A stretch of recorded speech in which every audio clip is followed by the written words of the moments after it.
Hey, it's Conrad Thompson. Thanks for checking out the podcast here on YouTube. Be sure to hit the subscribe button and the notifications bell. You'll get a notice anytime we upload some new content. And when I'm not asking Bruce, hey, how big was Batista's? Well, you know. One of the things I like to do is help people save money. And if you're watching this video right now and you're in a 30-year loan, man, you're overpaying your single biggest bill and you may not even realize it. I want you to do a little experiment for me.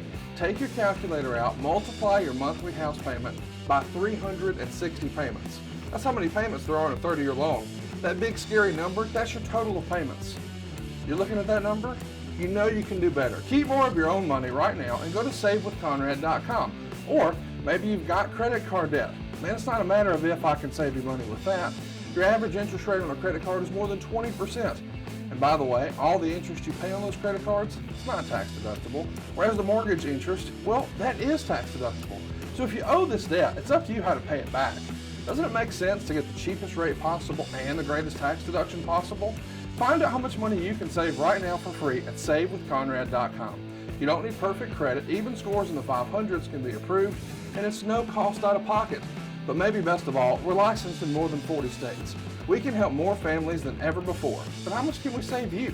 Find out right now for free with a quick quote from savewithconrad.com.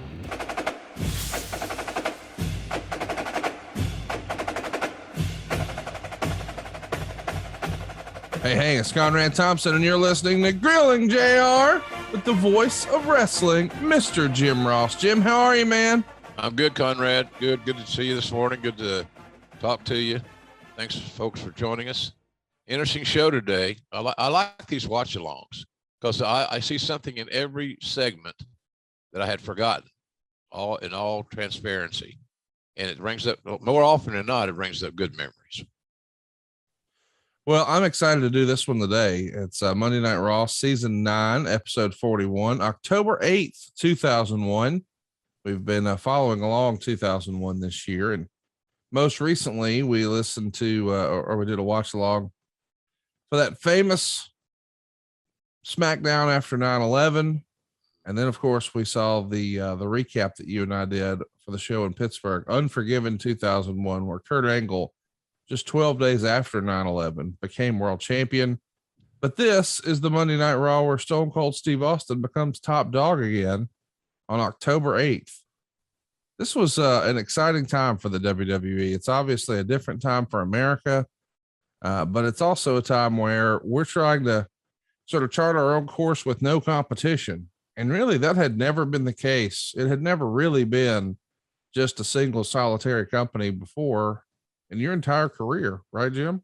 Yeah, no, it didn't. It's a new territory, new horizons, and I think that when WCW went out of business, it took a little bit of the edge off some of the folks in WWE. I think as has been said, McMahon works best under pressure, and he's very competitive, as we all know.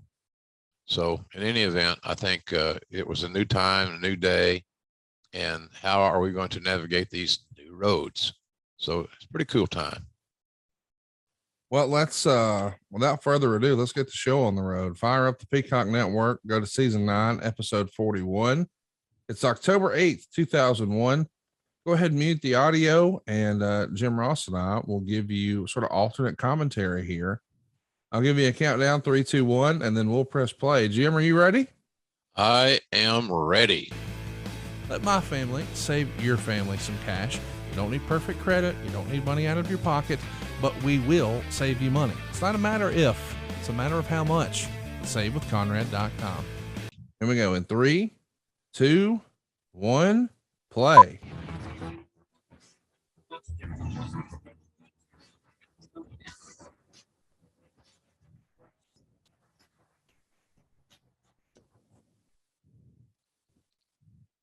Got a proposition for Kurt Angle. Tonight, in this very ring, Kurt Angle in a non-title match face one member of the Alliance, one member of our choosing. And if that member of the Alliance defeats Kurt Angle, then you will grant Stone Cold Steve Austin his rematch for the WWF Championship this Monday night on Raw. Shane, I accept. One man carries the entire weight of the alliance on his shoulders tonight. Yes. The one man who's going to do Stone Cold Steve Austin proud. The one man who is going to defeat Kurt Angle tonight. Rob Van Dam. Rob Van Dam will defeat Kurt Angle, and Stone Cold Steve Austin will get his title shot Monday night on Raw. This one is not for the weak at heart here. Van Dam looking for another. There's the ankle. No! No! Van Dam tap it. No! Obviously, I'm working with Paul Heyman. Hear Paul's familiar voice. Bloody Kurt Angle. And now the referee is trying to pull himself back in the ring. Oh, no. 2, You gotta keep, no. 3, Van Dam has won the match for Stone Cold Steve Austin. Shane McMahon won the damn match for Stone Cold Steve Austin. It is my duty as a WWF Commissioner to indeed sanction a match this Monday night on Raw that will pit Stone Cold Steve Austin against Kurt Angle for the WWF Championship. It is also my duty to inform any member of the Alliance, any owner of the Alliance, or anybody remotely associated with the Alliance that they will not be allowed at ringside. In fact, they are all barred from ringside. We will find out Monday night on Raw who the better man is. In fact, we will find out exactly who the WWF champion will be. Nice job catching us up on the storyline there, Jim. Now at least we know what's going on.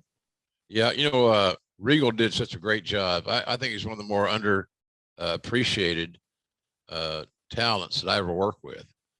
He can be. He was a very entertaining baby face when he wanted to, when he needed to be. He was a great villain, but I think his greatest role is what we're seeing him do now at times, just as that authority figure. And I think he did a hell of a job. He made it believable. I didn't think I was being worked when I heard Regal talk. You know, I see all these signs and stuff. That's kind of cool. Yeah, takes you back. Yeah, man. And all those people in seats, it's kind of cool too. I like the signs. I used to tell Vince, I said, you know, the signs are great market research. Yeah. It tells you what they're buying, what they want to see, who they care about. We get a look here at the WWF New York. Do you remember any particular dish being your favorite there? Well, you know, Conrad had a little hand in the menu. And so we did have a little flavor of our cookbooks on there, but and they made pretty good barbecue, actually. They had a smoker and all that stuff. So a little touch of the South in Times Square is kind of cool. We see the Dudley boys up next, and they've got Stacy Keibler in tow. What did you think of that pairing, Stacy Keibler with the Dudleys? Stacy Keibler and a bologna sandwich is my favorite sandwich. Stacy Keibler and the Dudleys was my favorite. And her getting in the ring was always an adventure. Just legs for weeks. Former Baltimore Ravens cheerleader. Yeah, I mentioned the other night, I don't know if people got it or not. I mentioned here a while back on Dynamite that Brian Pillman was roommates with Baltimore Ravens head coach Jim Harbaugh at Miami of Ohio. And I'm not so sure how many people got that. I said John Harbaugh. I should have identified him better. I should have done a better job at that. It was kind of cool. The Duchess of Dudleysville, Stacy Keibler. Oh, and here comes Taz.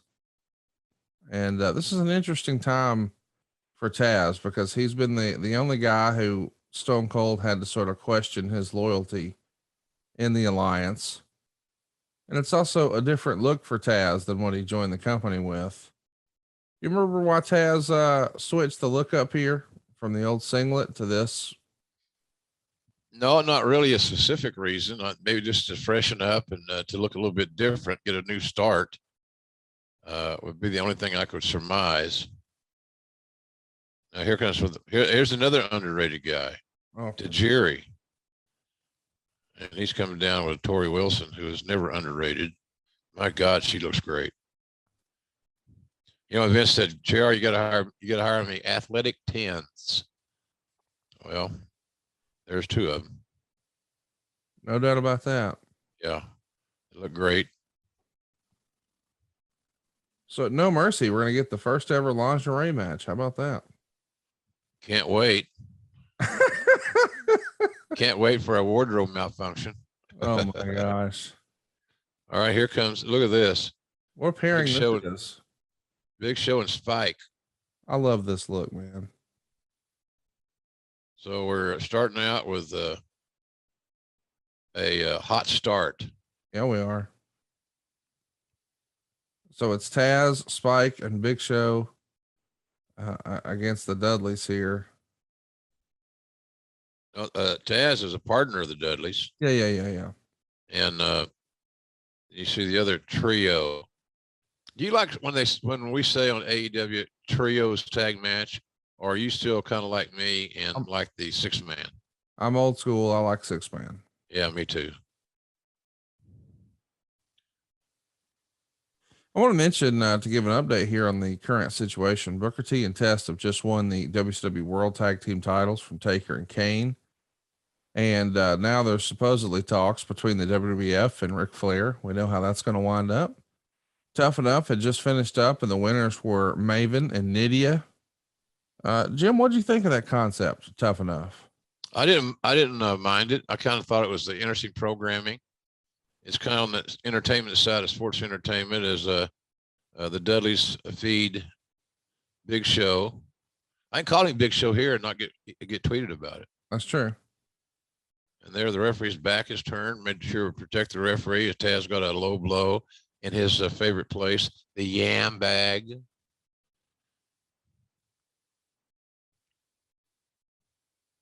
I like the Tajiri is just so entertaining. God almighty.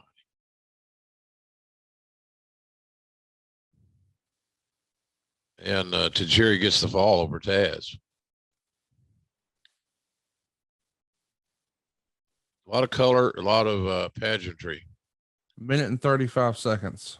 Yeah. Don't quite understand that part of it. What, the amount of talent you got and how short and brief the match is? Yeah. Yeah. I thought, these guys are all versed enough to give you more time. Stacy and making fun of Taz, as far as got her heat with Taz in the locker room. And then here comes Tori to set up their next encounter. And then there's Bubba. Is he going to say, Devon, get the tables? I don't know. They may be saving that. Who knows? I have not watched the show since we did it live. I love doing that. There's Taz. There's Taz's mission. So he did the honors to Taz. Devon, get the tables. And guess what, Conrad? He's getting them. Conrad, he got the tables. Yeah, I can't believe they're going to do this, but I believe Miss Tori Wilson here is fixing to go for a ride. Yep, I think you're right. And to be honest with you, if the truth be known, and all due respect to the talents in the ring, this is what they came to see. Somebody go through a table. The table was over. Look at this. Look at Bubba's position. Good Lord. And there goes Bubba. Bubba was really gifted in taking care of the talents when he dropped, including Mae Young. Remember that? Oh, who could forget? Yeah. Bubba went into his trance. I enjoyed Bubba's work on Busted Open with Dave LaGreca. They did a nice job. It's always good to listen to that show because you kind of get a judge, much like these signs, on what people are interested in. Absolutely. Easy for me to say. Market research. Yeah, I like the market research. So anyway. What did you think about the power bombing of women through tables here? I mean, obviously that would be more controversial these days, but it feels like you've got more proponents of intergender matches these days, but still violence against women feels like a no-no with a lot of sponsors. Yeah, it wouldn't work today to any degree. I'm not, again, we talked about this on our last show. I'm not a big fan of intergender matches. Yeah. We were talking about Chris Jericho and China and all those things. But nonetheless, that's what it is. They're replaying the table spot. Hey, Tori is such a good sport, man. She was an athlete, and she was one of the people that when she got to the arena for a Raw, for example, within a matter of minutes, she was running the stairs up and down, up and down. So she really trained hard. Never see her in a neck brace. Tajiri checking on her. Jim, we mentioned a minute ago that we now have Tough Enough winners, Maven and Nydia. What do you think of the Tough Enough concept, and what do you think of Maven and Nydia? I like the Tough Enough concept. I was never oversold on either of those talents. They're good people. I know and WWE did all they could to,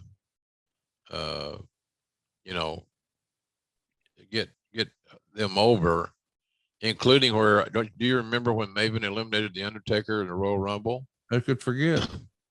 That was a major moment. Here, Stephanie McMahon comes to the ring.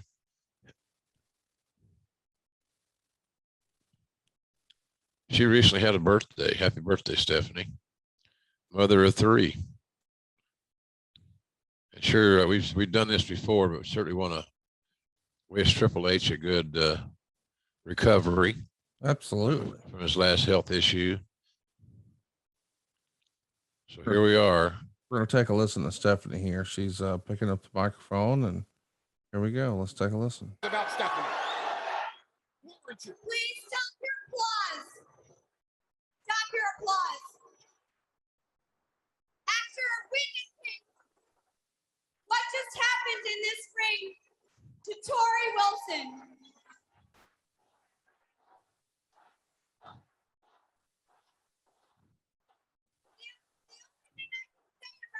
happened to Tori Wilson is big deal. What? I mean, Tori Wilson only went through a table, whereas I was pulverized by Chris Jericho 2 weeks ago. And the fans here in Indianapolis loved it. I mean, Tori doesn't deserve your sympathy. She got what she had coming to her, whereas I was an innocent victim. Look, here I am. I'm trying to clear the ring of any debris. And Chris Jericho just puts me in the walls with Jericho. I had 2 herniated discs and then wham! I suffered a bruised sternum. Did you know she suffered a bruised sternum, Conrad? I hope somebody was there for her.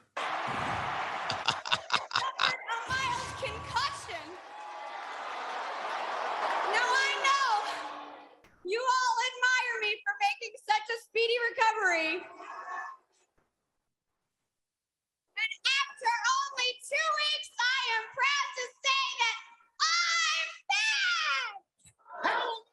There's dogs barking and glass breaking all over America and beyond. I feel like I could do anything. Never see bruiser sternum. And I would like nothing more than to watch Stone Cold Steve Austin defeat Kurt Angle and once again become the WWF Champion! Crowd's booing. I don't know if they're booing at Austin or booing at her voice. Stone Cold, Probably her. that I am so proud. What in the hell is this? So much for that whining diatribe. You know it's going to be good. This Jericho-Stephanie feud. This was a great piece of business. Yeah, they had good chemistry. And, but to her credit, she was willing to try stuff Yeah. that was totally new for her. And when you're out there alone, she didn't have a stunt woman. That's what I've always admired about these talents. They're bold. They go out there and they try things. And I think that's just great. Shows a lot of courage, conviction in what they do for a living. Then here comes Chrissy. I remember now, Jim, we just talked about Jericho last week. Yeah. And this is where he is roughly a year later You know, here it is, October 2001. Let's take a listen. Big night for the Alliance.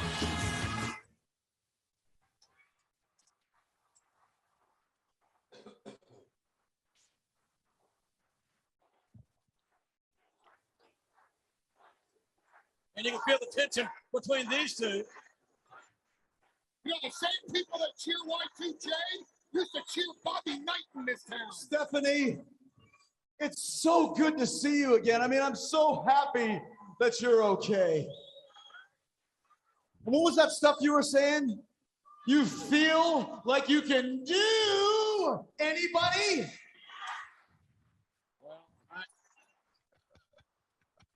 I don't think. And how about when you were talking about being on your back? Oh, no. You said that you have back. Oh, no, I'm sorry. You said that you are back. Well, that makes sense too. And speaking of two,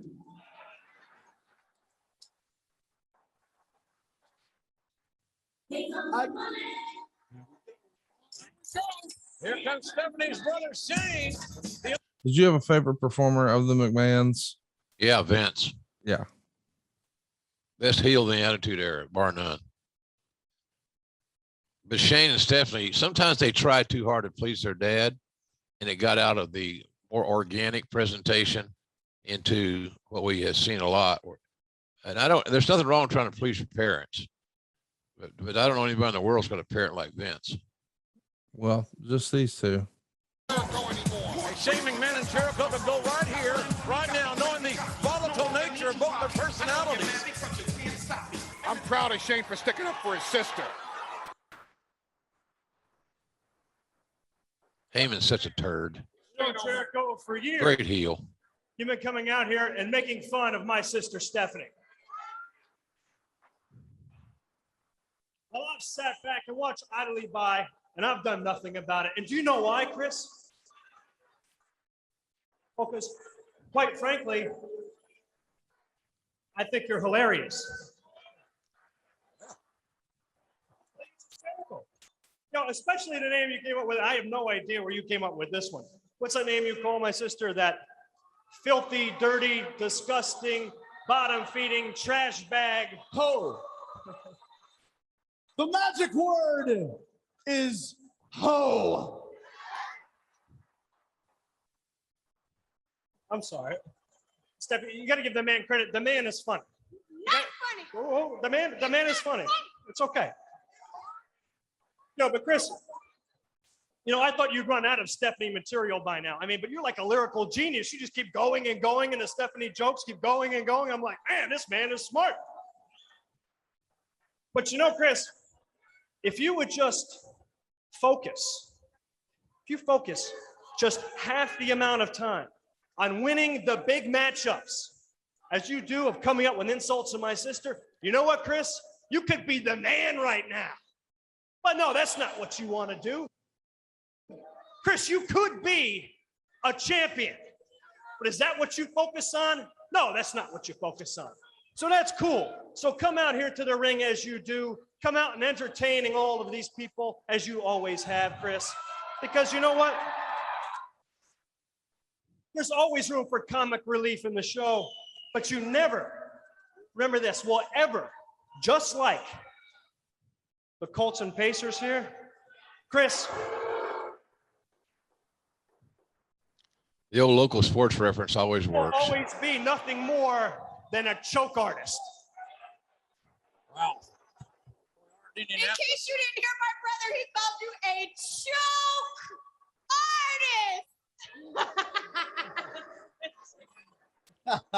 artist. Choke artist. That's a good one. You know, that's quite entertaining. But you know what else would be entertaining? It would be entertaining for the two of you to join up as a tag team. Yeah, that's right.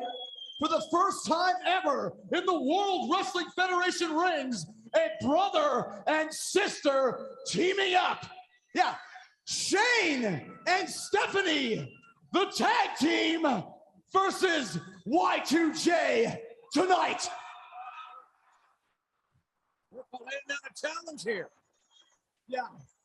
That way, I could get my hands around each of your necks and show you what it really feels like to choke. You got that in before PC came a thing. Jericho, I know you'd like nothing more than to get your hands on my body. No comment. But And the double entendre count, Conrad, is up to 100. I'm not going to put myself in that position. So therefore, you talk about a tag team. I'm going to have my brother Shane team with the man who has recently defeated you again and again and again in this very ring. Rob Van Dam! Oh, stakes just got raised here in this poker game. Oh, Shane and RVD, that's a pretty formidable tag team. I guess I'll probably have to find myself a formidable tag team partner, and I know who I can get. Yeah, I can get the one man who has the one thing that neither of you have. And that would be the WCW Championship.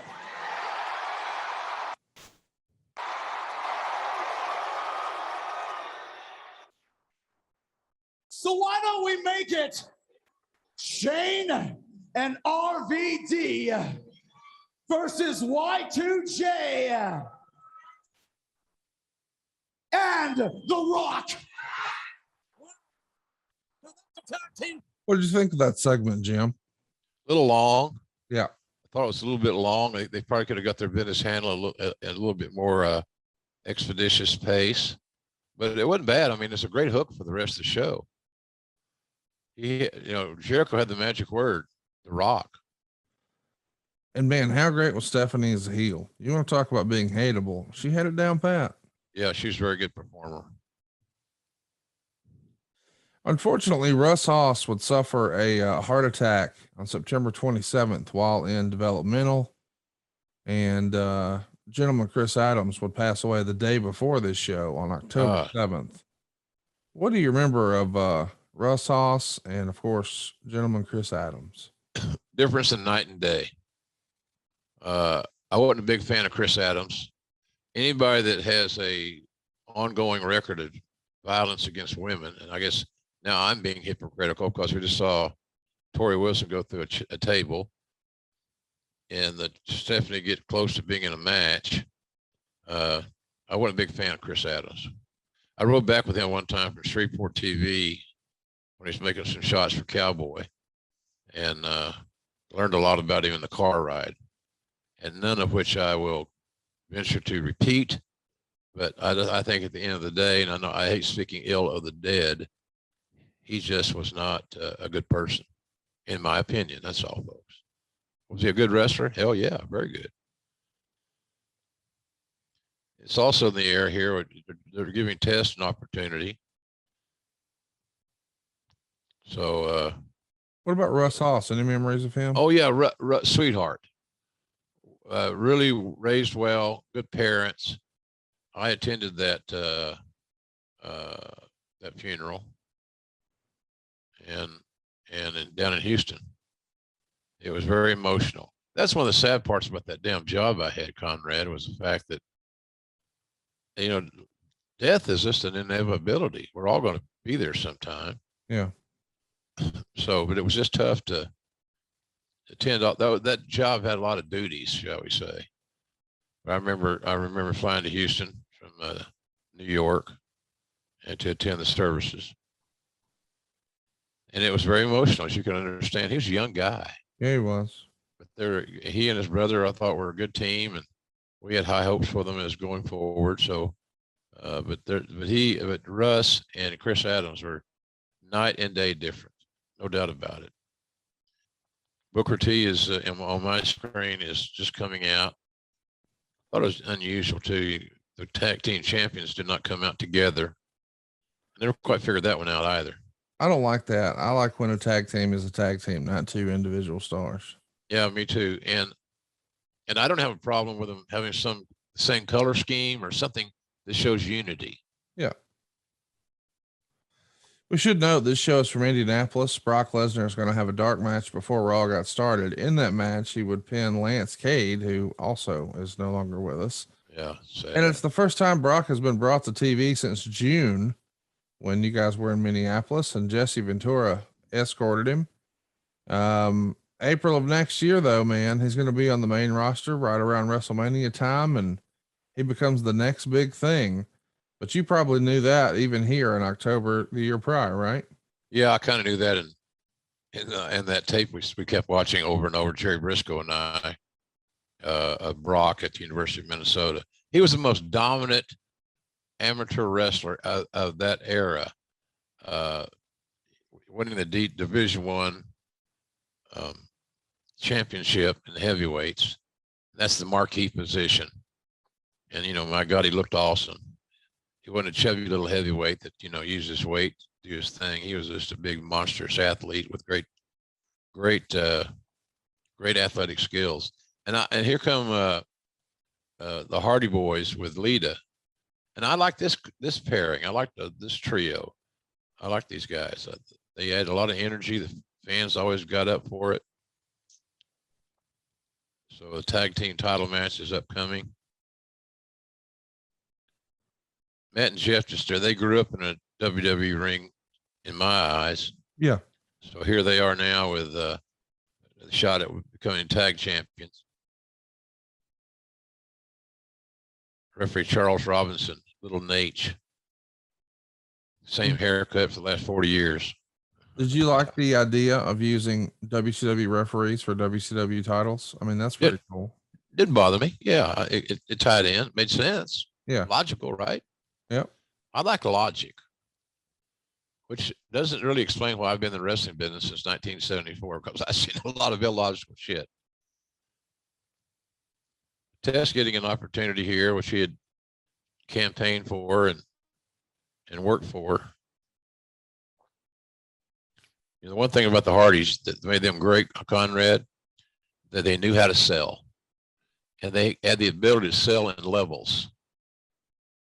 So what they were receiving, they sold in kind, and I thought that was just that was one of their greatest assets, greatest traits. And Lita, you know, Lita was such a big part of their presentation. Yeah, man. You know, then you got the little boys, you got the little girls, you got everybody. Yeah. Lita had a load of athleticism and athletic ability. God, I sure remember meeting with her in my office. And she thought that because she had a big tattoo in her arm that I wouldn't hire her. It's because of the traditional the WWE way. You know. Ben said, "What does that tattoo mean?" I said, "Hell, I don't know. I'll find out." Hot tag. Jeff Hardy, you know, just is so charismatic. And he had such energy. And you also hear Booker T should get credit for he had a great comeback. Yes, he did. Yeah. You got the false finishes. Notice there on that cover, the referee's head was head to head with the guy getting pinned. Yep. Which is perfect positioning to see both shoulders. And Booker with the rock bottom, Uranagi, whatever. And look at Lita. Now Booker T taking a Hurricane Rana from Lita off the top was pretty amazing. Yeah.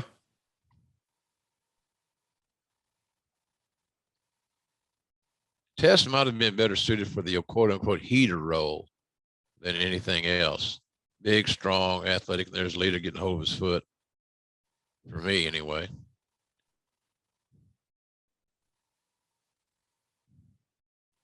And now Tess is stalking with evil intentions. Oh, now he's got her. Yeah, he do. Boy. I'm really. Oh, we had a lot of bumps. And this concrete down there. They're not landing on a landing pad or a cushion. They're landing on concrete. Here's the Undertaker. Let's listen. The Undertaker! Booker T!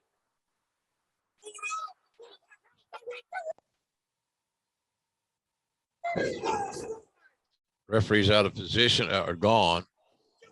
Sets up Jeff with that swanton. Here comes Little Nate, makes the count. And thanks to The Undertaker, the Hardy Boys have become the tag team champions. Some people will complain about, well, they should have beat them outright and all this stuff, but this kept the story going. And it kept The Undertaker involved. Absolutely. Anytime you have an opportunity to put a big star on TV, right? That's right. Especially a star like him. He was still the big dog in the yard for us. And I know Rock and Austin were there, but Undertaker is just they're never going to break again. We were selling a lot of ads in that era because the ratings were decent. Yeah. You know, it's funny that people talk about, all the ratings talk in today's pro wrestling world. A lot of fans don't like it. They don't want to talk about it. And I think largely that's because they don't understand it and they don't understand the lay of the land. And now we're just coming back from break with a little replay of what happened moments ago. But everybody's got to understand that, these rights fees are essentially used because that's what pays the bills. And so you gotta understand ratings. Great move by Jeff. It's amazing to me that Jeff Hardy could do that swanton off the top and not hurt anybody. Yeah. It's really great athleticism, protecting your opponent, respecting the business.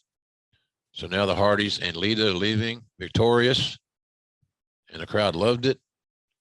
And there's a shot of The Undertaker, the Clint Eastwood of WWE. No, man.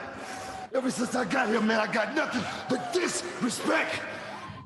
You know what? The only way I'm gonna get some respect around here, the only way the book is gonna get some respect, is that's to take the #1 respected sucker down here in the WWF. You know who that is, don't you? What are you saying? I'm gonna take it. I'm gonna take it down. You can't do it. No, you're just five-time WWF champion. Oh, you might do it. But can you think? It was awesome. Just get showered up and I will meet the new WCW.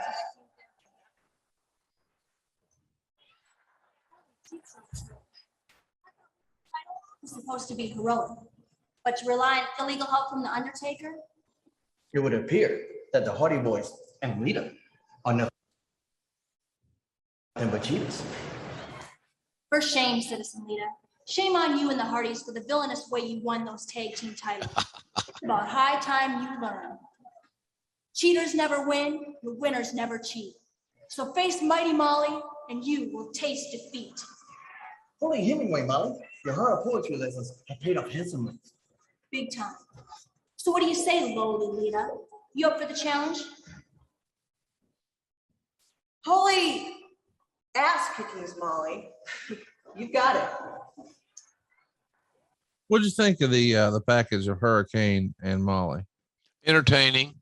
They land on that sports entertainment side of wrestling, and always entertained. They're both very reliable. They're both great pros. Molly now in the Hall of Fame, which is, I'm proud of her. I got introduced to Molly through Dean Malenko, actually. And it's funny how we had a lot of, when talents put their reputation on the line to endorse somebody, it sure eased the pressure of, did we make a mistake?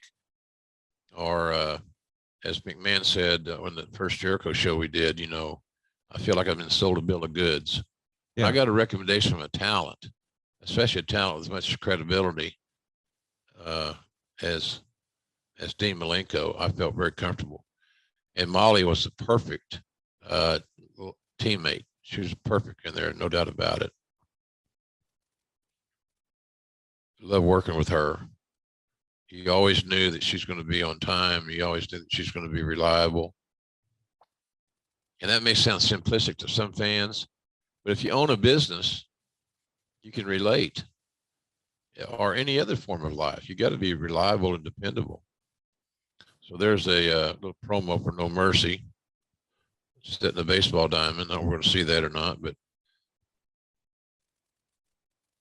And now we're billboarding Rock and Jericho versus Van Dam and Shape tonight. So we're back here on the regular regular feed of Raw. How about that money for Christian, man? Yeah, no kidding. And that's another sign that your entrance music, pyros, if they're applicable, et cetera, a sign that the company's got more confidence in you, and they're willing to spend money on these accessories. We heard the big pop for Rob Van Dam earlier. He is super hot here. Yeah. Do you think being in the alliance and being a part of this storyline hurt him, or did this help him sort of move up the ladder a little bit? I think it might have helped him a little bit because he got some identity out of it, Conrad. But you know, I'm not a major fan of that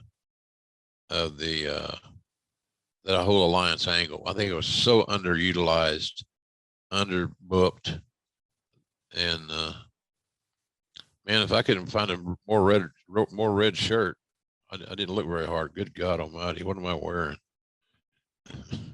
We see Christian putting on the headset. He's going to do a little commentary here for Edge and Rhyno for the U.S. title. Rhyno is the U.S. champ.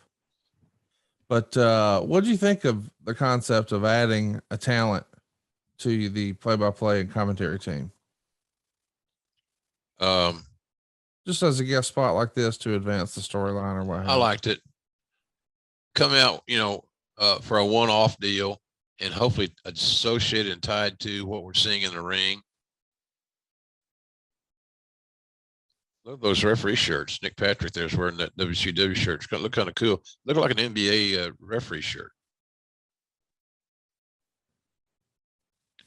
Christian and Edge here, obviously lifelong best friends. Christian on commentary, Edge making his way to the ring. When did you first know these guys were going to be bigger single stars than tag stars? Was that apparent to you right away? No, it wasn't. Honestly, it was not. I thought that they were, because they were such a good team, I thought that might just be their calling. And it's kind of like the Young Bucks. You know, I know that both those kids could work in singles, but they're really at their best. I think most people would agree as a team. I thought the same as we're getting a little hot start here with Edge and Rhyno. Rhino's another guy that was undervalued, I think, at times. Another guy that was very loyal, very reliable, always in shape, and his shit looked good. So I always liked Terry, aka Rhyno. Heyman got him a gore in there. That's going to help Rhyno, quite frankly. But you see some good stuff in this match. Both these guys were really skilled. But Edge just exuded charisma. It's natural. You can't teach it. You can't feel it, touch it, smell it. We talked about that before. He had it, and you can't produce it. It is in your DNA, so to speak.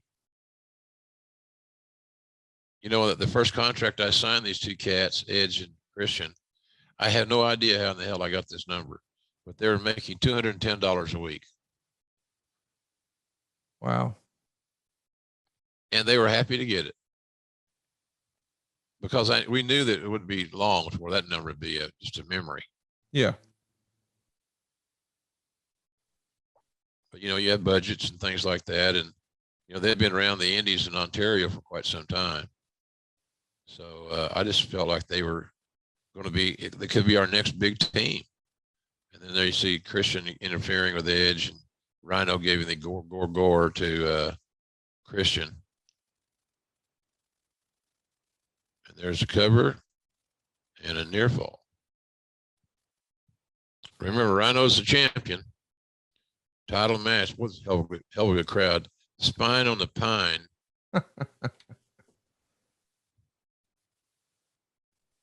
And Jay Resso, a.k.a. Christian, selling well, great facials.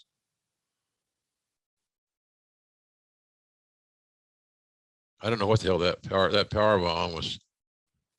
Jarred the ass of Edge, I can tell you that. And then the DDT, the Impaler, that's a finish. and Christian made sure that the pin didn't go down. That's the end of the match. It's a DQ finish. Crowd hates it. But Edge and Rhyno, man, only getting 2.5 minutes here. Not a lot of wrestling time so far on the show. No, that was always a controversial topic to discuss. You know, how much match time you got, and the higher up the card you were, here comes still more action. The gore, the spear, down goes Christian, what he said. But I think that was always a point of discussion, and for some talents, consternation. If you're in Vince's good side and you got the ear of the owner, you know, he could make you have as much time or little time as you wanted. So good selling, and now here we see Shane and RVD on my feed. RVD had a great singlet. Now we're going to break, getting ready for that big main event level match. Now we're back. Indianapolis. Conrad, you ever been to Indianapolis much? Only a few times, but I know where you're gonna go with this. You're gonna talk cocktail about sauce. Eno's cocktail sauce. Yeah, love it. It's one of those old school steakhouses, and we're going to be playing Indianapolis soon. AEW is, and I guarantee you, I will be St. Elmo's, right? Yep. Yeah, that's. I'll have at least one meal there for sure. Probably on the Tuesday night before the show. So if you want to drop by St. Elmo's the Tuesday night before our Wednesday Dynamite and buy me dinner, it's like one of the boys. Hey, brother, we're good. But that's where I love those places. Do you have a favorite Shane McMahon memory? Like something that you called on TV? He did a coast to coast for the first time that I thought was pretty astonishing. Yeah. You know, he was a stunt guy, and him coming off the top of the set area one time was also kind of breathtaking. I did not like him trying to emulate Foley on the Hell in a Cell. Yeah. I don't understand why we would allow Shane to do that, because it's not going to be getting Shane over. It's just going to be embellishing Foley's stunt. Yep. And it didn't become Shane's. It's just a copy of Mick's. Yep. No upside. Yeah. But I'll say this for Shane, night in and night out, he was willing to try anything. And I don't know if he was chasing hugs or what from Dad. I can understand that if he did. So now Jericho's in the ring, Shane, RVD, Lillian Garcia is the ring announcer. And this is going to be good. And then you'll hear a pop here in a second. It's kind of outstanding. Here he comes.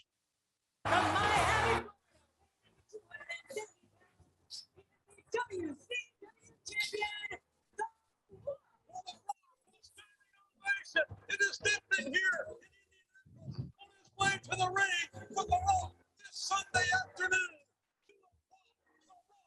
And on a huge event in Madison Square Garden, and many of our superstars will be in WWF New York before and after the huge event. Boy, you're plugging the hell out of that restaurant. Yeah, I follow orders. Absolutely. What do you think of the use of the WCW championships here? And what do you think of, this is really one of the first times you're claiming 2 world titles as part of the program. These days, that's pretty common. You know, we've got a different brand champions, but back then, it's the first time we started seeing stuff like that. What do you think of?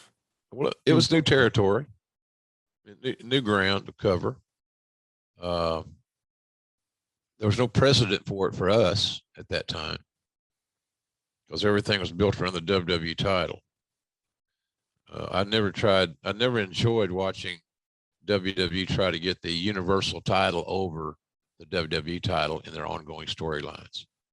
Tradition means something. So RVD and The Rock are starting this thing off.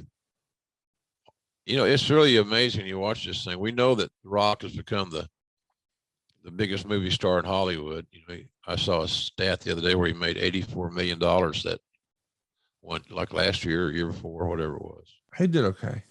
Yeah, he's doing all right.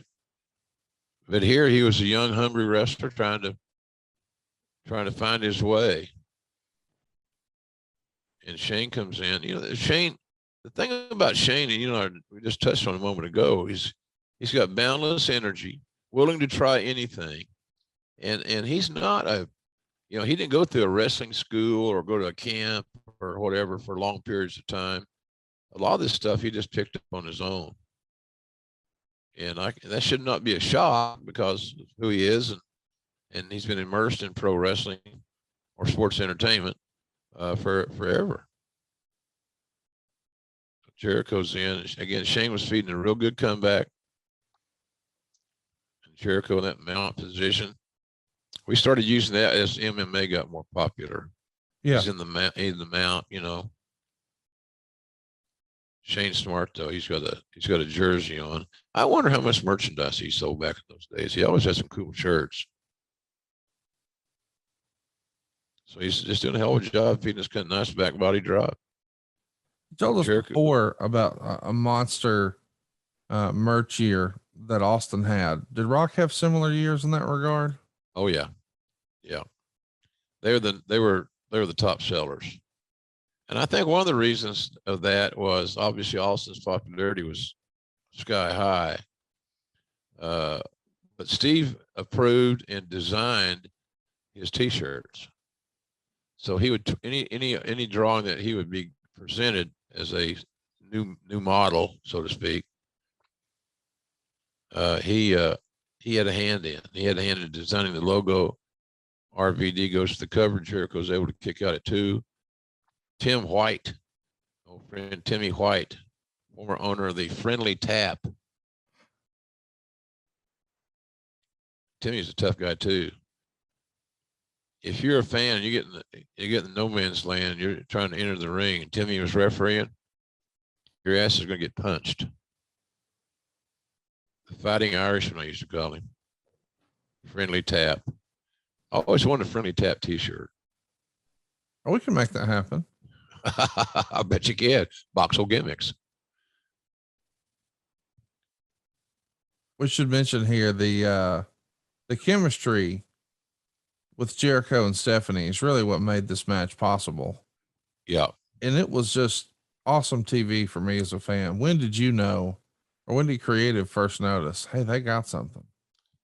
Well, I can't speak for creative because I wasn't in that loop, Conrad, but I could tell by the feedback that I got from both talents that they liked doing what they did together. They did have chemistry, and that makes it so much easier to pull off a good presentation. You got to have chemistry. You don't have to like each other. I'm not saying that they didn't, but you don't have to like each other, but you got to have chemistry and the willingness to cooperate. You can tell Pat Patterson, the late Pat Patterson, was deeply involved in this. And you can tell also that Rock had been watching some other wrestling because he's adding a lot of new moves to what he's doing. And the nice here, we saw Shane that clothesline from behind, then another clothesline that takes Rock to the outside as Jericho is selling. And Shane didn't hold back on those clotheslines, even though he was working with a great one. And that's good. He didn't, quote unquote, take care of him, brother. This is a very physical match. Taking a lot of bumps on the outside. That black mat that's that we're seeing right here at ringside was about, I'm going to guess, about an inch thick. It wasn't much, but it did offer some protection. Yeah. It's better than when Cowboy Bill took all the mats away in WCW, so the guys are taking bumps on concrete, which almost created a mutiny. Sometimes old school, you can go back too far unnecessarily. That might have been an example of that. Well, that Van Dam, I said he had educated feet. Great line. Yeah, and it's been used forever. his balance, Robbie's balance was just superb. And when he missed something like that, the big frog splash, he did it in a big way. Yeah. Because he got to sell long enough for Rock to get his sell in and get up.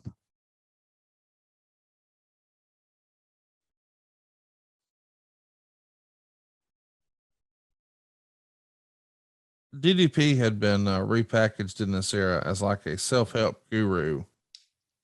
Did you like that version of his character better than the Stalker?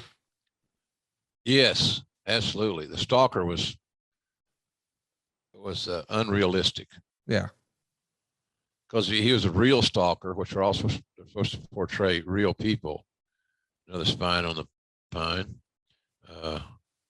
That's what Patterson called it. Pine Buster. So now the great one's getting ready to figure this his deal. But I thought it was unrealistic, Conrad. I don't know that I said this before. I said this about Taz. That I don't think that WWE, me, or who, you know, I'll take responsibility too to some degree. I don't think we did justice for Taz creatively. Agree. And I don't think we did justice for DDP. He just, I don't know why he wasn't as liked as he should have been. You know, he can be, you know, you've been around DDP. Yeah. He likes to control the room and talk. But I think he's one of the greatest overachievers in the history of pro wrestling. Oh, without question. For a guy to start in his mid-30s and then, you know, had the run that he had. Boy, this is nobody saw this one coming. Jericho bloody and battered on the outside, couldn't do anything about the interference, 2-on-1. And Rob Van Dam beat The Rock, and the crowd is stunned. They are stunned. You know, I've said this before. I don't like knowing the finish. Yeah. Jericho hammers The Rock right between the eyes with that steel chair. Jericho's bleeding, and then of course he gets dumped to the outside. But in the meantime, in between time, The Rock gets it. And it shows you a team player The Rock was, even though he got hit with a chair, and yes, he did this. A lot of guys that in his status would just say, no, I'm not doing it. Right. You get Jericho bloody, beat him. But Rob Van Dam beating The Rock as we go to commercial was nothing short of very creative booking. Because now you got an opponent for The Rock. You got somebody that people know can beat Rock if the deck is stacked correctly. And The Rock had an out. You always want to give your top baby face or your top heel, when they do the honors, when they lose by pinfall or submission, you got to give them an out some way so it can fit into the storytelling. And it just necessitates a rematch that is believable and viable. See a clip here from WWF New York showing a little segment from Sunday Night Heat the night before, and we've got almost like a talk show set up here with Chris Benoit as one of the guests here. You guys probably did all kinds of events like this trying to drive traffic to the restaurant, huh? Yeah, absolutely. To give people a reason to go and eat and enjoy themselves. Lance Storm and Ivory are the guests here.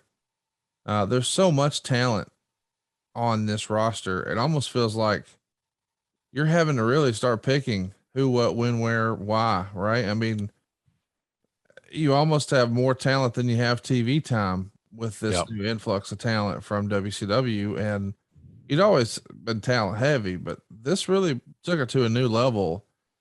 This is probably not the most fun time to be head of talent relations because unfortunately you're going to have to deal with some financial realities, right? Correct. And egos. Lance Storm. I love this line. If I can be serious for a minute. Yeah.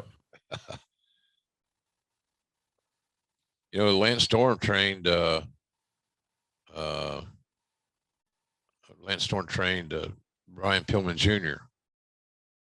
ironically in Calgary, Alberta, Canada, and same place that Brian's father got trained in Heart Dungeon.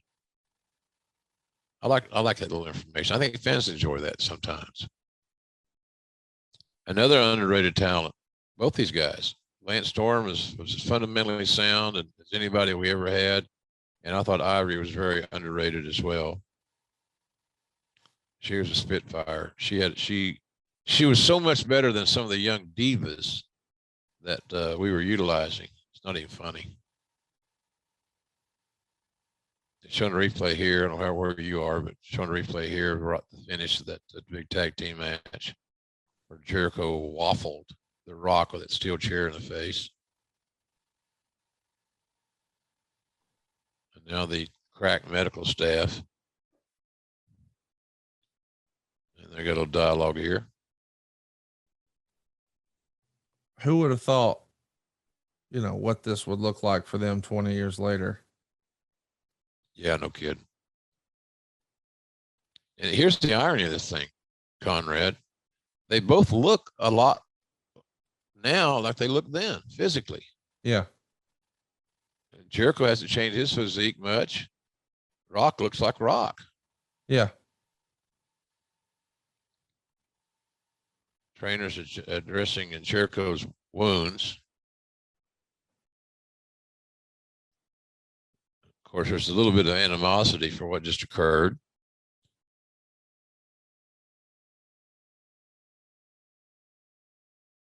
What was the, when do you remember blood becoming a hot issue and it becoming almost like, at times it felt like hokey pokey. You guys were into it. You were out of it. You were into it. You were out of it. You're right. Was that always influenced by sponsorship opportunities, or did the old man waver? Vince, it was all Vince. As we see Jericho and Rock brawling, now we got another potential match down the road. It was a Vince's decision that was influenced by the talents involved that were getting the blood. If you're a top guy and you went to Vince with your story and all this stuff, then there's Sarge, Lobo Sarge. He's what a guy he is. The referees was there. And Tony Gurria, back in my day, the sheep were afraid of us. So we go to break. And we're back with Michael Cole. Trying to get a word from Stone Cold Steve Austin. Of course, he's in the main event against Kurt Angle here. You like Cole's highlights? Yeah, I'm sure you had fun with that. Oh man, we busted his balls on that deal in a good natured way, but you know, the highlights or something. Meltzer heavily praised that last segment, that match with RVD and Shane and Jericho and Rock. They got 7.5 minutes. Meltzer would call it a good match and said the segment was tremendous. And then after we see Michael Cole at Stone Cold's door, here comes Scotty Too Hotty to a big pop. What got him over was this worm. That's what you call it, the worm. Yeah. And he had a lot of energy, Scotty did. Really good. He knew his role. Yep. He knew what he was there for. If you're a shortstop, you're not going to be the starting pitcher. And he was a shortstop. Boy, WWE was making a lot of money off Subway. Yes, they were. My goodness. So he's going to be taking on X-Pac here. You know, Scotty Too Hotty obviously was over, going back to the Too Cool presentation. Yep. But this is when I think Brian Christopher was on hiatus, shall we say. Yeah, it could have been. It doesn't feel like things were ever the same for Scotty after that. I agree. His the Too Cool persona worked. Yeah. And he had two highly talented guys. You know, Brian Christopher was a damn good worker. Oh, for sure. I used to kid Lawler. I said, how's it feel to have your son as the second best second generation guy in the territory? What do you mean? Well, you know, there's Jeff Jarrett. Come on, JR. It's not funny. Only kidding, King. Take it easy. So here's the man that back in the day was going to help book all the matches for Jericho. Yeah. We just talked about that last week on our Jericho episode. Sure did. Let's do some questions here. Christopher wants to know, at this point in the invasion storyline, did you think it was on its last legs, or did you think you could keep it going through WrestleMania? And maybe by then some of those Time Warner contracts would have come due, like Flair, Hogan, Hall, or Nash. I always felt like that angle was somewhat disjointed. And I think one of the reasons it was disjointed is the insecurities of a lot of the talents that were pitted against the company and the alliance. I just felt like it was unorganized, and because we didn't have an ending, we didn't know where it was going to end. So you know, if you know your destination, the journey is a whole hell of a lot easier. You know what road to take. You know, you got a little GPS there. You know, another thing, X-Pac looked really good here too. Both these kids are in great shape.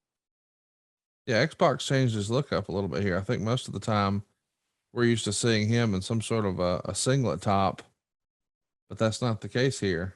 Yeah, he looks good. Sean's a really good guy.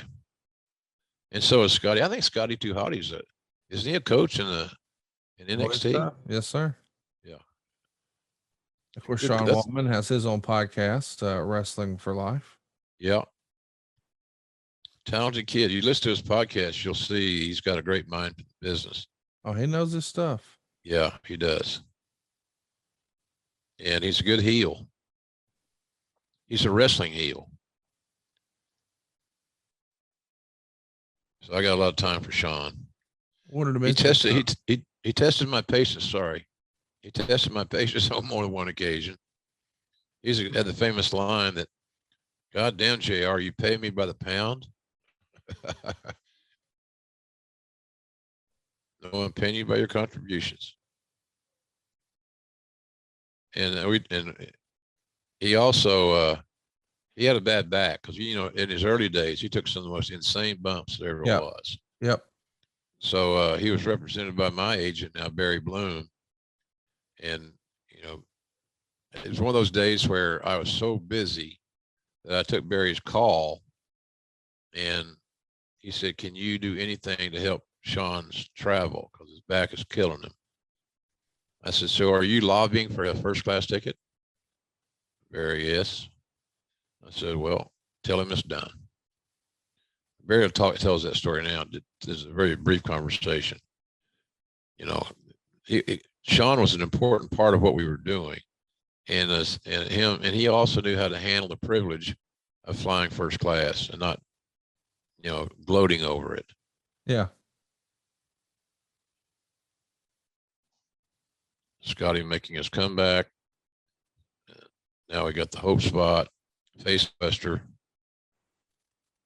legs hooked, and referee Jack Doan there to count the ball.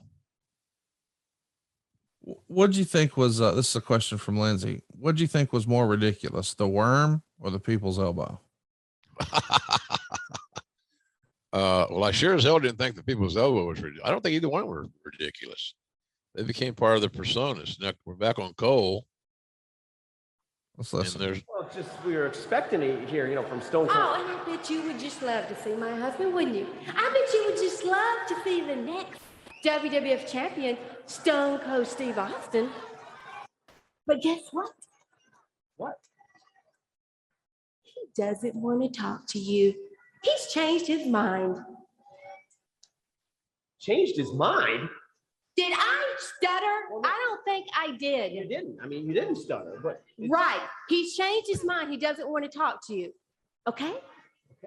All right, but you know what? You can be a little helpful to me because I'm looking for the commissioner's office. Can you tell me where that is, please? Commissioner Regal's office? Yes, Commissioner Regal's office. Well, it's just 3 doors down on your left down there. Okay, thanks. Well, what does Debra want with a commissioner? Why is she looking for the? What'd you think of her presentation there? She got better and better all along, and started out as we go to break. she started out, you know, as a pure novice. She had not been around the wrestling business that much. And she was also being directed by her husband, Stone Cold, at that time. So, but I thought she did fine. Look, she's going to be in at best, a support role. So if there was a best supporting type award, she might have been in the running for that. But she was really, I don't know. I thought she added to the show because, again, we're looking for 18 to 49-year-old men, and most heterosexual 18 to 49-year-old men enjoyed seeing Debra along with the other ladies on their screen.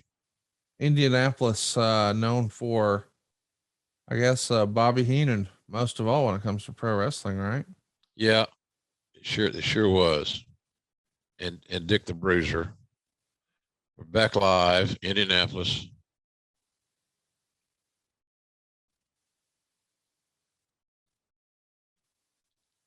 So Kurt Angle is going to be in the main event. Of course, he's the world champion, and Stone Cold Steve Austin, as the leader of the alliance, is going to be leading the charge. But we see Lita coming to the ring now, and of course, we saw this match set up earlier with Mighty Molly. Man, two Hall of Famers and two ladies really ahead of their time. I mean, imagine if they came along today. They'll be making huge money. Yeah. And I think both those ladies did well. You know, again, our houses were good. On this TV shoot, here comes Molly. The house was full. So everybody earned a pretty good payday that day.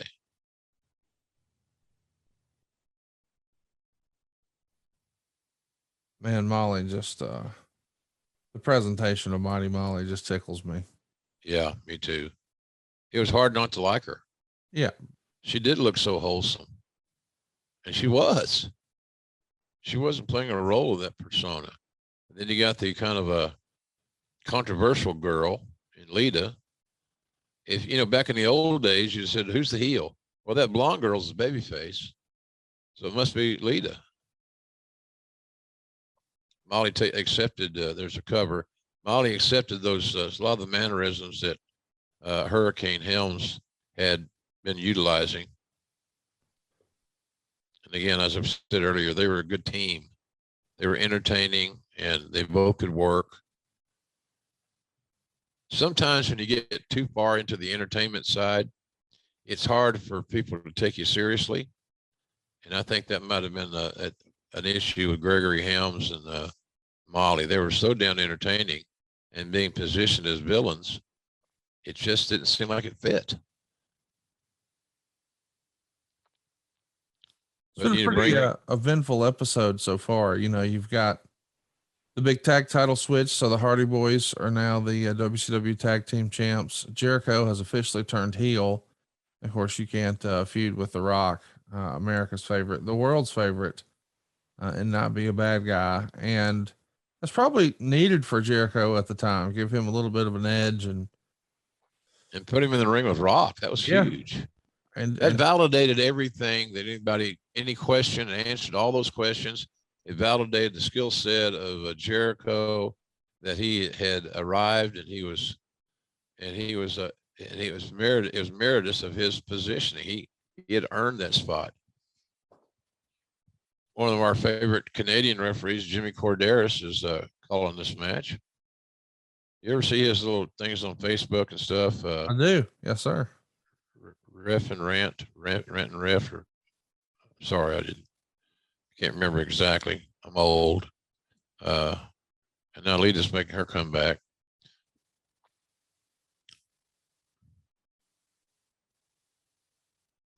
There's that kick right there is, I think the kick to the abdomen is more for men, because I think it's always intended for it to be just missing the nether regions. These girls are making they're having a solid match. They're not missing a lot of things. And I see one of the great traits of Lita, that underwear. And Molly Holly gets the win. Yeah, Meltzer called T-back. Whale tail's what I call it, but yeah, T-back. Meltzer would write, Molly pinned Lita in 242 with a Pat O'Connor rolling reverse cradle and back bridge. I'm not making that up. It really happened. They're ahead of time. They're ahead of their time, man. Yeah. Nice match. Good job. So, and Molly was just so fundamentally sound and unselfish, Conrad. She was a team player all the way, and so was Lita for that matter. That's the famous Pat O'Connor finisher. And why that finish worked so well, you could utilize it because it could work on anybody. Yeah. If you get them down and they take a flat back, get on their back, that hold works on anybody. Meltzer would report here, Cornette is really pushing for Rico Constantino to get on the WWF main roster, feeling he's the first dude who is ready in every aspect. I like Constantino and Prototype's chemistry as a tag team a lot, and I think they should come in together with a push. But Prototype in the ring isn't ready yet. As a reminder, Prototype is John Cena. What do you remember of Cornette's fondness of Rico? Well, he was half right. I think he's half right. Prototype, as I best recall, became a keeper by the name of John Cena, as you mentioned. Now we're back. Now Deborah's now in the commissioner's office. Let's listen. That little band, that little ruling you made on not allowing the alliance members out at ringside, well, I wouldn't say that was so brilliant. I loved it. But I was just thinking, I mean, you're surely to goodness not talking about Debra. I mean, I am also the wife of Stone Cold Steve Austin. I'm like, he's not talking about me. Excuse me, dear. Did you bake any of those wonderful cookies of yours today? No, I mean, I was really thinking about the match, worrying about that. And Do you know what? I think you should bake them because it'll give you something to occupy your time with. I said the other day, and I mean it, there will be no members of the Alliance, nobody associated with the Alliance, no flunkies, and especially no wives. I'm not just a regular wife, I'm Debra. We will see who the better man is tonight. It will be a one-on-one match. Now, please leave. We'll see. That's good. Yeah, not a bad segment. William Regal was tremendous in his role. Oh, buddy. I don't think anybody ever did that role better than William Regal. Yeah. We had a lot of guys that were good. Mick was good, among many others, seemingly, but nobody trumped Regal for his work in that scenario. And the nice thing too about that for Regal was that he was sharp enough he didn't have to have a script. He got the message. Here's where we're going. And so they would do that. I'm sure they did that in a pre-tape. And I don't know how many takes it took. So there's Michael Cole. See those highlights, Connie? Maybe me and you should think about that. I think I'm good. Me too. Let's take a listen to Angle's promo here. Old Steve Austin for the WWF title. But are you at all worried about the possibility? Whoa, hold on a second. Did you just say worry? Let me set the record straight right now.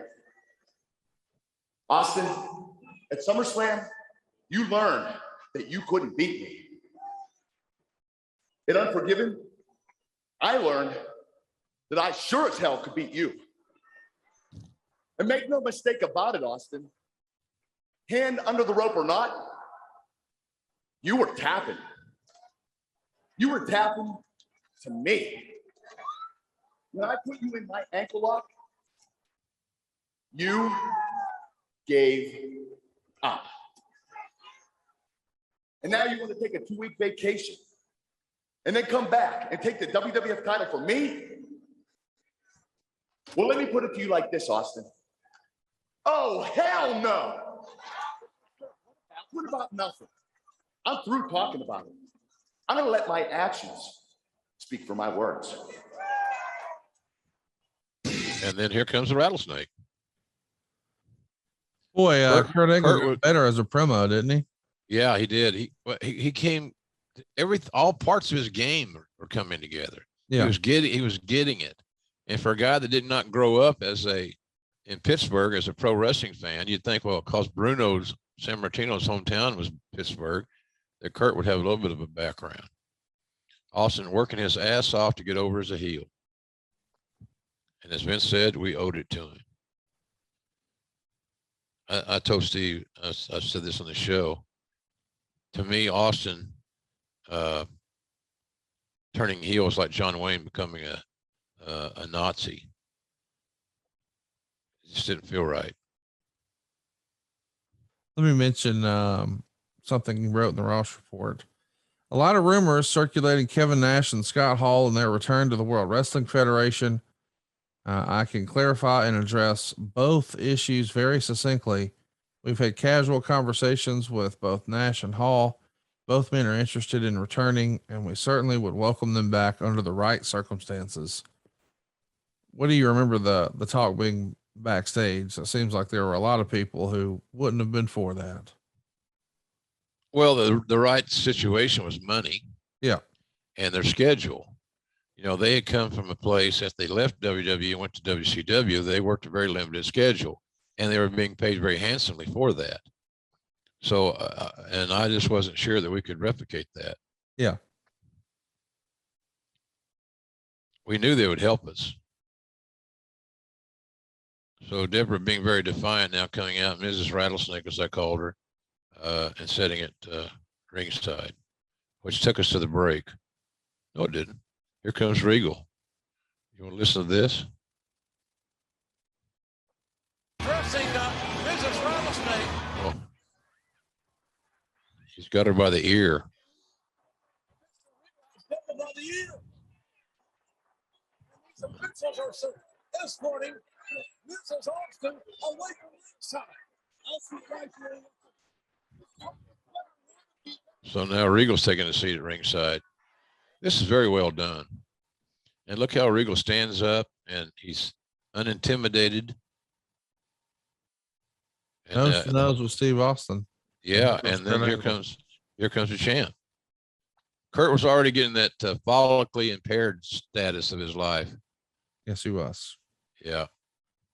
The next May in Nashville, he'd get a little haircut.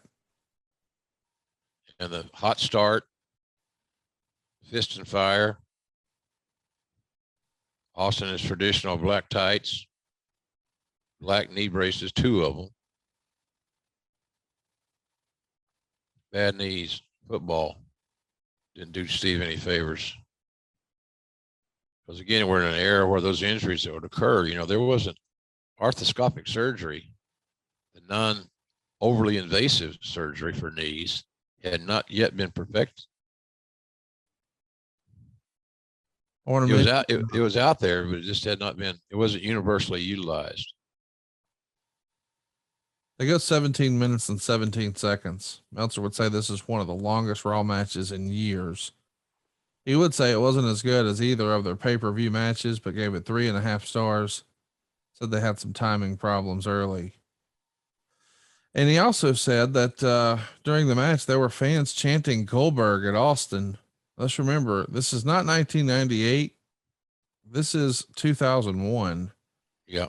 Goldberg's not on the squad. He's at home collecting checks. Did you view Goldberg as the big get, or was there somebody else over there that you thought could be more valuable?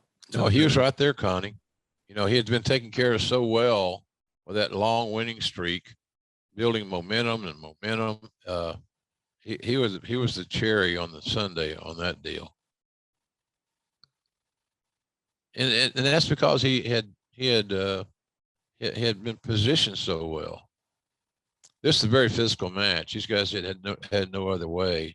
And if you're watching it, following us along on this watch along, you see a lot of physicality.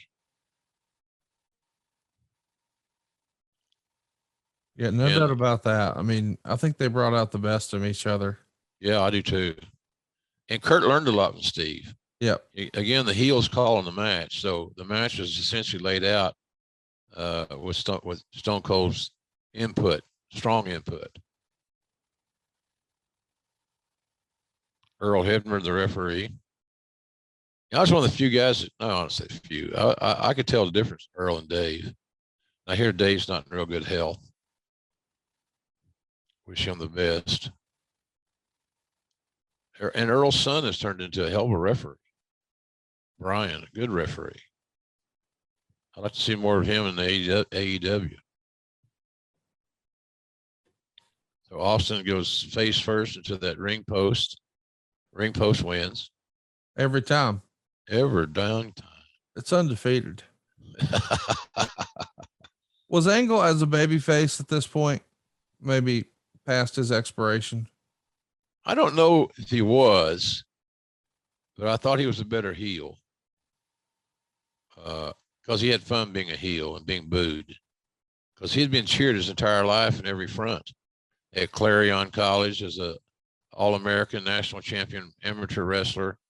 He's always been the hero. So I think it was a departure for him that he kind of looked forward to.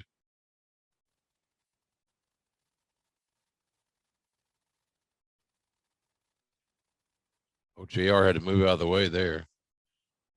Let's track a little bit here.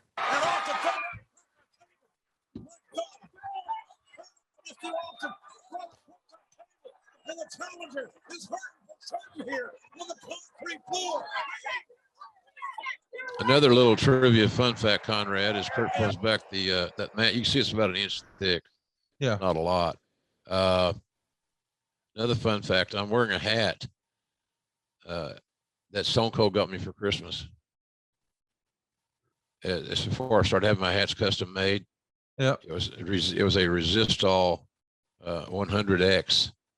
So it was a high dollar hat, highest priced hat I'd ever received or ever worn. And that kind of signifies a little bit of the relationship I had with Steve. I don't imagine he bought a lot of people in WWE gifts. Agree. But man, when you got that top dog and you got somebody that's special, you kind of go out of your ways. Well, you got to treat everybody the same. Bullshit. I don't agree with that. That the same concept I would have having a battle royal at WrestleMania, so everybody could get booked, make a payday. I'd rather just give them a payday and let them sit in catering, as opposed to adding to the card unnecessarily. But I do understand the logic of it.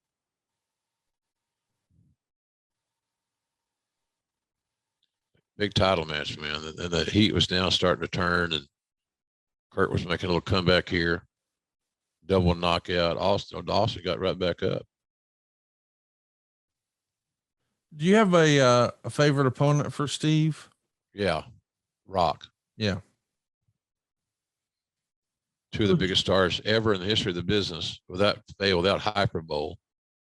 And they respected each other so much. I remember Rock's favorite nickname for Steve was Baldy, because he'd come up to me and he'd say, "How's Baldy today?" I said, "He's the same as always, ornery, cranky, intense, Baldy." It's funny how you get all these little nicknames that never make air, just to speak, so to speak. Yeah. That's just out of friendship and team camaraderie. Angle selling his left knee. It also goes to that chop block, connecting the dots, young wrestlers. That knee became something. Austin followed right up immediately with that chop block to try to further damage the leg and win this title from Kurt Angle. Now, here's the thing that you don't see much anymore: a reverse chin lock. Wrestlers are afraid that they slow down very much, that the crowd will get restless and not have the patience to ride out the sequence. This crowd here was. They're invested in the match, and they're invested in what the talents were fighting for, the title. Hard shot to the back of the head. Again, Angle had a history of neck issues, which we've made prominently aware of, and from that Olympic story, the broken freaking neck. So now Austin's working on the neck.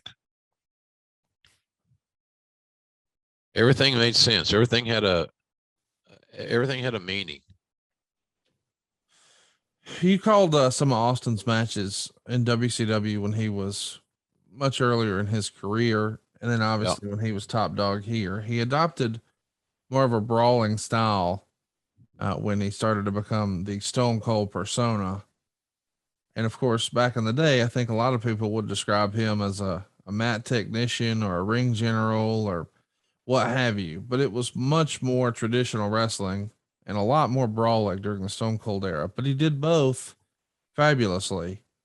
Did you have a preference for the style of match? Did you like the way he wrestled as Stone Cold or the way he wrestled as Stunning Steve? Stone Cold was the bottom line, no pun intended. And Stunning Steve was, you know, a blue chip guy. I said early on, I used some old commentary. This guy could be the guy at some point in time.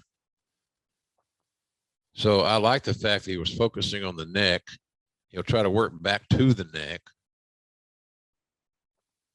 Look for a stunner. There's a backslide and got a near fall out of it. And so Austin there again with that clubbing right hand. And take it from me, who's been a victim. He laid his shit in, and he's again now working on the head and neck to continue to connect the dots. It's not an intermediate story where he's going from one Hurricane Rana to Tope Suicida and you know, Conrad Suicida. Conrad, can you imagine me and you doing a Tope Suicida? No. No, me neither. Just thought I'd ask. Nope.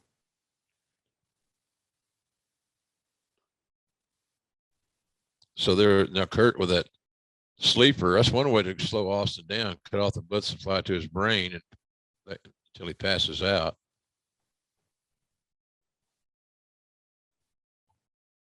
And there's a good reversal. That was Kurt's hope spot, as the boys call him. Stone Cold loved that though. You know, dropping down to his butt when he's in the sleeper like that. He did that a lot. Great move for him. And it was logical, made sense. Yeah. And he could execute it on anybody. I say that a lot on these shows. That's a key thing. Everybody can't do everything. So you go to what they can do well. And, you know, I tell guys this all the time. Don't try anything on TV that you haven't already perfected off television. TV is not the place to experiment, in my opinion. The fans deserve better. They deserve, you know, a good execution. And now Austin counters with a sleeper hold of his own. Again, the neck and the head are the focal points. So that's become the common denominator. Austin holds on as he's being rammed into the turnbuckle. The champion, Kurt Angle, feeling a high level of jeopardy. And now he's trying to, again, sway the momentum back to his side, cross body. And the referee right there, head to head, inside cradle. So we're moving toward the finish line. I want to mention what this show got as a rating. It got a 4.5 rating, which was pretty good at the time. Yeah. Let's sort of lay out what had been happening. August 6th is a 5.4. August 13th is a 5.2. August 20th is a 5.2. August 27th is a 4.8. September 3rd is a 4.6. September 10th is a 4.6. September 17th is a 4.8. The 24th is a 4.5. The 1st is a 4.4. We're back to a 4.5 here. And then, you know, we start to be up and down and all around, but unfortunately, it takes the regular dip that it does at the end of the year. Christmas Eve is a 3.2 and New Year's Eve is a 2.4. But those were just sort of, I mean, you know that going in. Christmas Eve and New Year's Eve, it kind of is what it is, right? Yeah, absolutely. Austin now grabbing a chair, and our brave and fair commissioner unarms the rattlesnake, who's not wanting to take no for an answer. Austin shows desperation. That's the story we're trying to tell. Yes. Desperation, because some of his traditional things that he utilizes offensively weren't weren't being as effective as he wanted them to be. But you notice here, Conrad, the match that Austin's working, he didn't work any differently than he would if it had been a true babyface. That's his style, that Bruiser Brody-like brawling style. And, you know, Steve grew up in South Texas, so he watched a lot of Houston wrestling. And Bruiser Brody was one of the biggest stars in Houston wrestling. And guys like him and Brody and even Wahoo. Wahoo was a rugged baby face. Wahoo wasn't going to beat you with a Hurricane Rana. Who would have been the perfect baby face for a heel Stone Cold here? If it wasn't Kurt Angle, I mean, it's really The Rock, and it kind of falls off a cliff after that for me. I mean, I guess The Undertaker. Yeah, but the irony of that is I love both those guys, but for whatever reason, they didn't have the greatest natural chemistry with each other. It had nothing to do with personalities. They liked each other. They're both Texas boys. They both watched the same shit growing up, Paul Bosch's wrestling in Houston. Austin, the old school Boston Crab. You know, Austin's philosophy is much like FTR nowadays. They're throwbacks. And they go to things that have worked in the past because that's easy to understand.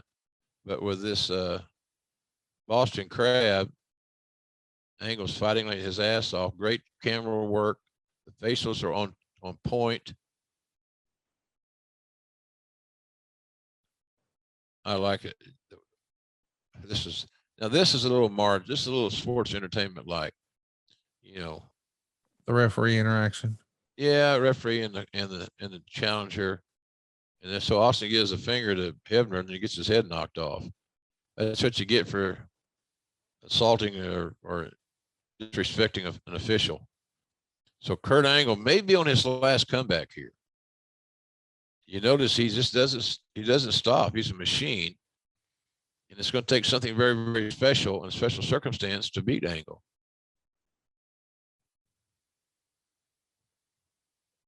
Let's take a listen to some of your calls here as we start to get towards the nitty gritty of the match. Coming in, and Austin going airborne. Suplex. Figure Angle out. Again. German suplex. With the baseline. Leaving those hands. Momentum is going to the Angle. Austin needs to pry the hands of Kurt Angle apart. But I don't think he can. But I don't think Austin can do it. You can feel Kurt Angle beginning to build this momentum. 2 German suplexes. Austin is in big trouble here. The low blow. And the referee did not see it. Austin with a low blow, that mule kick. Kurt Angle, the Olympic gold, all right, and the WWF champion. That may be the deciding factor in this match. Well, if the referee doesn't see it, the referee can't call it. Stunner! I feel it! Austin, he may be setting yes. Looking for the stunner, no. Angle counter. No. Great bump by Hebner. Yeah, it is. And Angle's head and Earl Hebner's head, they crack. Hebner may have twisted his ankle as well going out of the ring. The referee is outside the ring, face down on the other side of the ring. And he's got the championship belt. Here it comes. Got the WWF title belt. Our man Regal Commissioner Regal is trying to unarm Austin and holding that belt, using it as a weapon. Regal mind his own damn business. He is minding his business. He's the WWF commissioner. Regal just took the title away from the challenger. And Regal hits Kurt with that title belt. Regal just hit Kurt Angle in the face with the WWF title belt. What a no-good son of a bitch. Look at that pose. Regal, perfect, on point, man. See, I kind of like that what happened. It's a good I story. didn't understand it. Yeah, it was unique. There's a cover. And our hero from the 1996 Olympics kicks out. Regal is astonished that occurred. Regal's facials are priceless. Unbelievable. Yeah. Shows that if you're a young wrestler watching or a fan, those facial expressions are big time money. And there it is, folks. The stunner.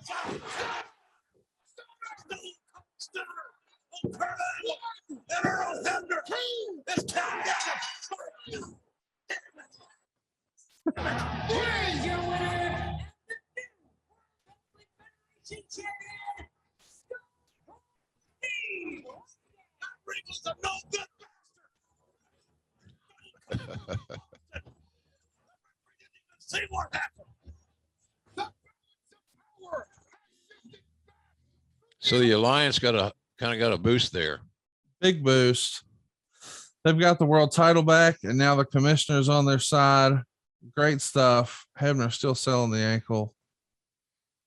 Everybody, I'm sorry, Connor. Everybody played their role well. Yeah. All those roles, the commissioner role, the referee role, was just spot on, notwithstanding the fact that Steve and Kurt had a hell of a match. You know,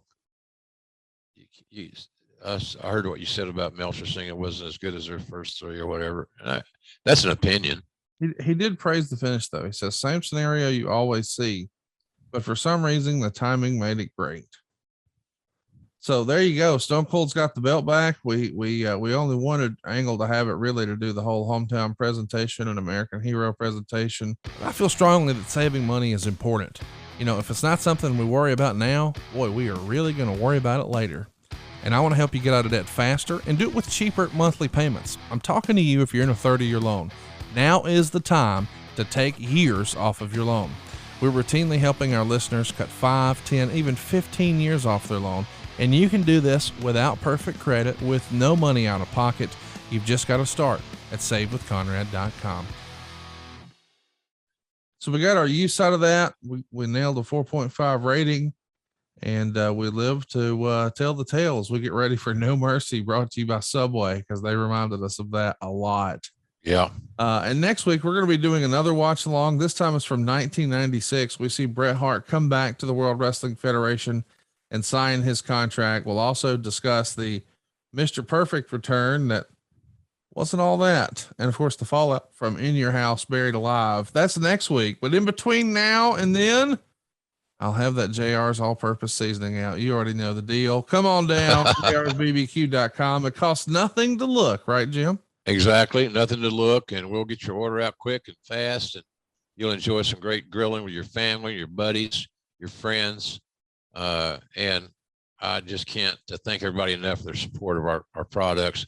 And Stephen Link's doing a good job of throwing out those specials and the flash sales and all that stuff. So you can follow us on Twitter, JR's Comfort Food. I think it's what it's called. Conrad knows that my expertise in the IT field is somewhat embarrassing, but you take good care of us. That's why I said you would have made a hell of a special ed teacher, because I'm a special ed student when it comes to this stuff, no doubt. But we thank everybody for that. And don't forget, the hot sauce is coming. Red Ass JR's hot sauce. I had some last night as the sample bottle, and it'll get your attention. It's got a lot of flavor, but it ain't for the weak at heart, let me tell you. So anyway, thanks a lot, jrsbbq.com. Our store never closes. And if we don't treat you right, get you your order on time on a timely basis, packed well, delivered on time, et cetera, let me know, because we're going to take care of you. We're not going to leave you high and dry. It's like a family doing business with family. You want to make sure everybody's taken care of. Absolutely. So we do. So, and boy, I know that adfreeshows.com is kicking ass.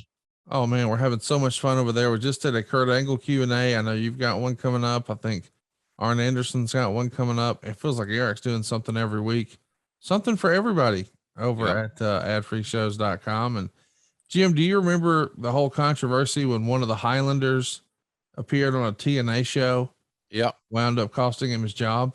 Yeah, I do. We put that fellow, Robbie from the Highlanders, on a Zoom with Jeff Jarrett and let him talk about it. How about that as a little exclusive for ad-free shows? That's a nice idea. Good booking, Conrad. Oh, yeah, come on.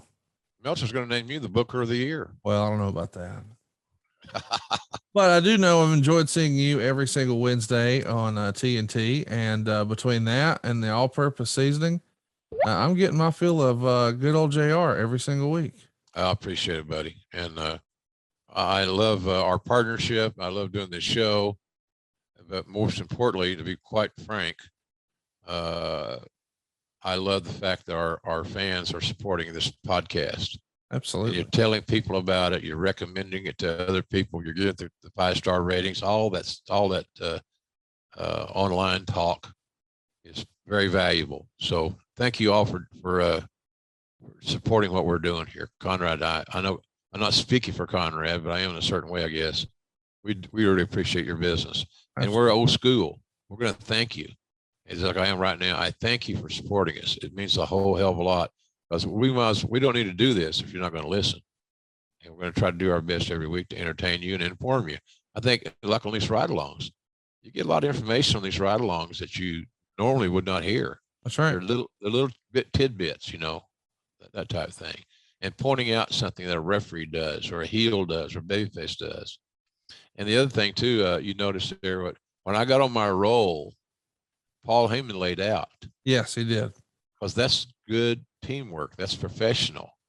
And so it was a fun era. 2001 was kind of a fun time. Did I miss working with Lawler? Absolutely. But I Paul Heyman just added a different element. You can't eat steak every day. Sometimes you want to try something different, like a chocolate cake. So anyway, things are good, Connie. And I do appreciate your having me on the team. Hey man, we can't do it without you. And we're looking forward to seeing you next Wednesday night. And of course, we'll be back next week talking about all things WWF from 1996. Ooh. Right here on Grillin' JR with the voice of wrestling, Mr. Jim Ross. Thanks a lot again, everybody. Take care of your loved ones and count your blessings. And we appreciate you. Hey, it's Conrad Thompson. Thanks for checking out the podcast here on YouTube. Be sure to hit the subscribe button and the notifications bell so you get a notice anytime we upload some new content. And go save yourself some money right now. If you're in a 30-year loan or you have credit card debt, it's not a matter of if I can save you money. It's a matter of how much. Find out right now for free at SaveWithConrad.com.